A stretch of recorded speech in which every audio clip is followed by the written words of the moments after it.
నమస్తే గురుగారు. నమస్తే అండి. నాని గారిది దసరా డైరెక్టర్తో రెండో సినిమా ప్యారడైజ్ సినిమా టైటిల్ పేరు, దాని గ్లిమ్స్ వచ్చింది. అది చూసారా?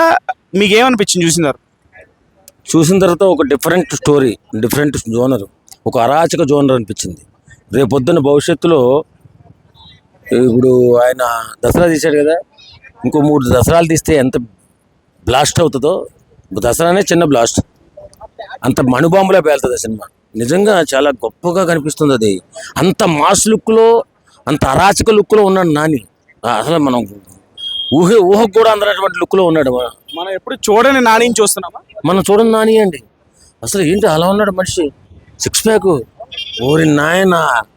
కాకపోతే కొంతమంది మిత్రులు ఫోన్ చేసి అడిగారు, ఏంట్రా చేతి మీద లంచా కొడుకు అని రాశాడు, అది సెన్సార్ కట్ కదా అంటే, మనం కూడా సినిమా వాళ్ళం కదా, అది ఎంతవరకు అవుతుందంటే కథను బట్టి ఉంటుంది. కథ ఏ ప్యాటర్న్లో ఉందో తెలియదు.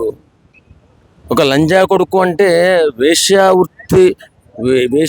నుంచి పుట్టినటువంటి వ్యక్తి, లేకపోతే వేషిగా తయారు చేయబట్టి వేషిగా ముద్ర వేసబడిన వ్యక్తి నుంచి ఒక చిన్న ఏమంటారు, చాలా పేద వర్గాల నుంచి, అణగారిన వర్గాల నుంచి వస్తున్న, అణగదొక్కేసిన వర్గాల నుంచి వచ్చినటువంటి ఒక కుర్రోడు ఎలా సాధించాడు, ఆ రాజ్యాన్ని ఎలా హస్తగతం చేసుకున్నాడు అనే ప్యాటర్న్లా కనిపిస్తుంది అది నాకు. అంటే సందర్భం ఏమి లేకుండా జస్ట్ ఒక హీరోయిజాన్ని ఎలివేట్ చేయడం కోసం ఆ పదం వాడటం ఎంతవరకు కరెక్ట్, అలాగే చేతి మీద అలా రాయడం ఎంతవరకు కరెక్ట్ అనేది సోషల్ మీడియాలో కొంతమంది మాట్లాడుతున్నారు, కొంతమంది మీలాగా మాట్లాడుతున్నారు. సో మీరేమంటారు ఈ పదం గురించి జరుగుతున్నటువంటి కాంట్రవర్షియల్? ఇప్పుడు ఆ సినిమా ఏ ప్యాటర్న్లో వస్తుందో ఎవరికి తెలియదు. కాకపోతే అది సెన్సార్ కట్టే అవుతుందేమో నాకు తెలిసి. కాకపోతే దాన్ని ఏదైనా ఏ విధంగా మార్చుకునే అవకాశం ఉందో, లేకపోతే పెట్టచ్చో, ఆ కథనాన్ని బట్టి ఉంటుంది కదా కొన్ని. ఇప్పుడు వేష కథ కూడా కథే కదా మరి. ఇప్పుడు కాకులకు సంబంధించి అంటే, కాకుల్ని ఇప్పుడు మనం కొంచెం దూరంగా చూస్తుంటాం కొన్ని విషయాలలో. కాకుని అరిస్తే ఏదో అపశకనం అని అలాగా మనుషుల్ని కూడా చూసిన కాలాలు ఉన్నాయి. మనుషుల్ని కూడా నీచంగా కొన్ని వర్గాల్ని, అది పెద్ద వర్గాలు చాలా నీచంగా ఎదురుస్తేనే వెనక్కి వెళ్ళిపోవడం, ఎదురొస్తే పక్కగా వాళ్ళు వెళ్తుంటే పక్కకి జరిగిపోయేలాగా ఆ జాతుల్ని తయారు చేసి అప్పట్లో.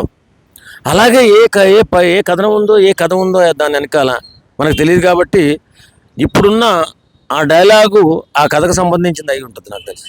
ఇలాగే దీన్నే చూసుకుని ఇంకా చాలామంది మేకర్స్, డైరెక్టర్స్, ఇంకా ప్రొడ్యూసర్స్, అందరూ హీరోలు అందరూ కలిసి గ్లిమ్స్ అనే పేరుతో అమ్మనాభూతులు రిలీజ్ చేసేసి, ఈ కథలో ఏముందో నీకు తెలియదు కదరా, నువ్వు ఎందుకు మాట్లాడతావు అని అంటే, దాని గురించి మీరేం చెప్తారు?